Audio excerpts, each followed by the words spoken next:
Hey everyone, it's Todd at Gilla Games here with devlog 18 for Shrouded Aspect. Now in the last several weeks I have finished working on all of the scenarios that were remaining. Remember last time the devlog I added Beastman and Dwarves were in, but I hadn't done anything really with the Beastman yet. Well, 3 of those scenarios were for Beastmen, 3 of them were for Dwarves, and so now all the scenarios have everything in them that they need.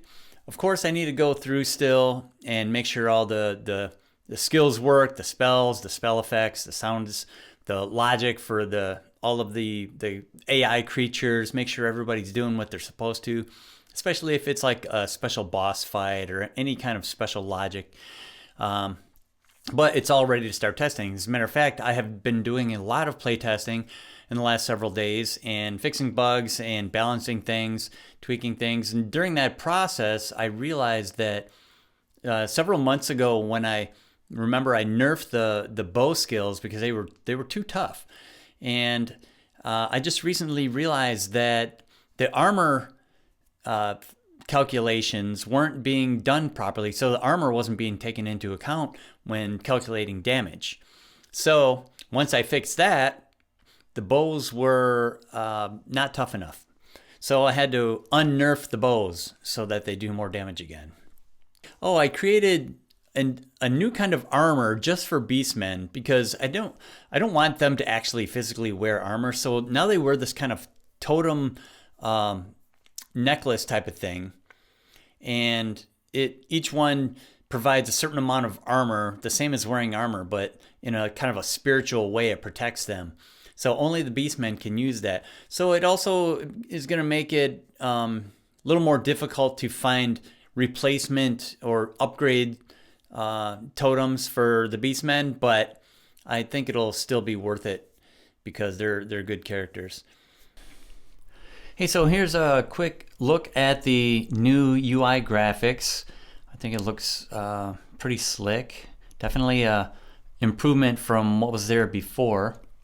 There's not a huge difference in the character boxes because there's not really a lot of room to do anything fancy with these because they're so small already. The text for the skill, the discipline here is very small. And another thing that's different is instead of up and down arrows for paging through your skills, it's now going to be left and right. And I put tooltips on here for showing a keyboard shortcut that I added. So the left and right bracket you can do without clicking, so that's pretty nice. And I also added a little button. Now this is still placeholder. I'm waiting for the right button. But this allows you to bring up a character info screen while you're in a scenario.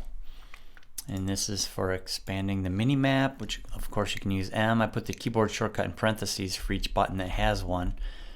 So I'm going to go ahead and summon a zombie here. Turn that corpse into a zombie. Now it appears here. See, he's under Kerrigan's control. If I hit tab to cycle through the characters, it goes through the zombie after Kerrigan. Or of course you can just click on the zombie or click on the arrows here.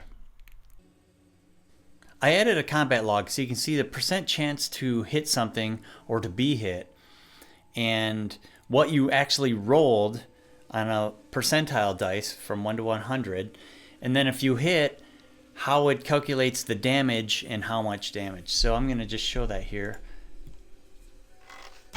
So I hit, and I'm hoping that I actually miss one of these times here. Oh, okay, maybe Connell. He missed. Okay, try again. Okay, so now I'm just gonna press L to look at the log. The latest one's at the bottom. So here's the Connell attacks. He attacked twice. He had a 90% chance to attack. So Connell used the tearing bite against the skeleton. Base chance to hit is 85%. That's based on the skill. He gets plus 5% for having strength 6 versus agility 5. So you get a 5% adjustment depending on the difference that you have of strength versus agility. It's strength in this case because it's a physical based attack. If it's a spell based attack, then it's intelligence versus willpower. So the percent chance to hit is 90, and he rolled 94 for that one and he missed. Same thing here, the second one, he rolled 26 and hit. And then since he hit, he's doing tearing bite damage against the skeleton. 18 physical damage is the base amount of damage.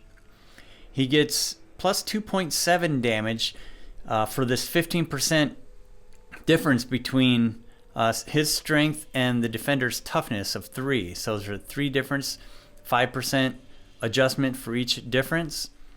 So that's a 15% bonus on top of the base amount, which comes to 20.7. We always round it up. So he did 21 damage. Now you can also see Keegan, he did quick shot a couple of times against the skeleton, does 8 damage plus 2 because he got 25% bonus for agility 7 versus 2 for a damage of 10. This first one is from the first round where he was shooting at the axe guy who's got a toughness of 2. The sword guys have a toughness of 3. So that's why the difference makes a slight difference, but in the end it still rounds off to the same amount.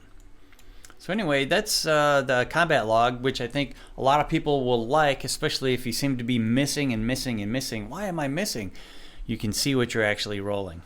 And I did test the random number generator to make sure that it is consistent within a reasonable margin of difference. I did 1 million rolls and looked at how many of each number from 1 to 100 were rolled that over the 1 million rolls, and it was very close. It was within only like 1% difference from min to max, something like that. So, and it's the built-in random number generator that C# offers, so it's not even my own custom one.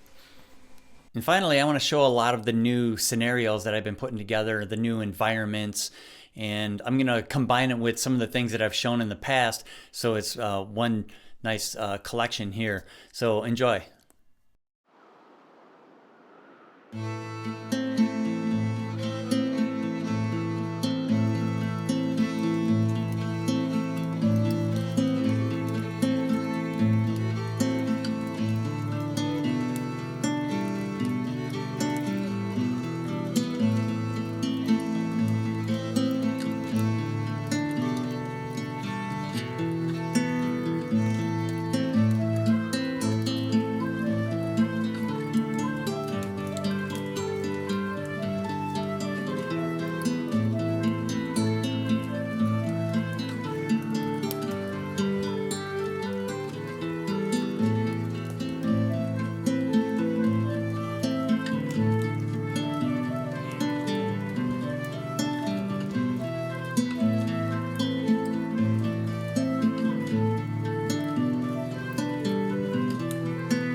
And that's going to do it for this episode. So make sure you like and subscribe, and please tell your friends. And especially if you know anybody that likes these kind of games, turn-based tactical strategy games, without the depth of role playing, just the strategy of the combat. And beta testing is going to be starting really soon. So if you're interested in that, definitely get a hold of me. And we'll see where we can go from there. So thanks for watching.